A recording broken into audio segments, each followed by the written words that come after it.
Hi friends, ഞാൻ അലഞ്ചൊക്കെ ചോദിച്ചു കൂട്ടുകാർക്ക് അലഞ്ച് അക്കാദമിക്ക് സ്വാഗതം. വന്നിരിക്കുന്നത് പ്ലസ് ടു പൊളിറ്റിക്സ് മൂന്നാം അധ്യായത്തിന്റെ ക്യാപ്ഷൻ നോട്ടുമായിരുന്നു.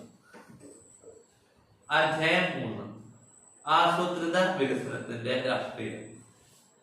ദീർഘകാലം നീണ്ടുനിന്ന ബ്രിട്ടീഷ് കോളനി വാഴ്ച ഇന്ത്യയുടെ സാമ്പത്തിക മേഖലയെ താറുമാറാക്കിയിരുന്നു.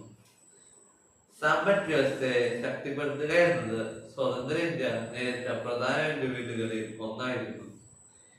ഇന്ത്യയുടെ വികസനം എന്നതുകൊണ്ട് അർത്ഥമാക്കുന്നത് സാമ്പത്തിക വളർച്ചയും സാമ്പത്തിക നീതിയുമാണ്. വികസനം എന്ന ആശയം സ്വതന്ത്ര സമയത്ത് രണ്ട് തരത്തിലുള്ള വികസന മാതൃകകളാണ് ഇന്ത്യയുടെ മുൻപിലുണ്ടായിരുന്നത്. ഒന്നാമത്തത് മുതലാളിത്ത മാതൃക.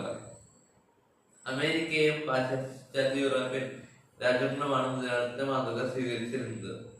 ഉൽപാദനത്തിന് സ്വകാര്യ ഉടമസ്ഥതയ്ക്കാണ് മുതലാളിത്ത മാതൃക ഊന്നൽ നൽകിയത്. സോഷ്യലിസ്റ്റ് മാതൃക USSRഉം മറ്റ് കമ്മ്യൂണിസ്റ്റ് രാജ്യങ്ങളും പിന്തുടർന്നു പോകുന്നു. ഉൽപാദനത്തിന്റെ പൊതു ഉടമസ്ഥതയ്ക്കാണ് സോഷ്യലിസ്റ്റ് മാതൃക ഊന്നൽ നൽകിയത്. ഈ രണ്ട് മാതൃകകളിലൂടെയും നല്ല സമന്വയിപ്പിച്ചുകൊണ്ട് സംരക്ഷണ സമ്പദ് വ്യവസ്ഥയ്ക്ക് ഇന്ത്യ രൂപം നൽകി. ആസൂത്രണം. സ്വതന്ത്ര ഇന്ത്യ സ്വീകരിച്ച വികസന തന്ത്രം സാമ്പത്തിക ആസൂത്രണം എന്നതായിരുന്നു.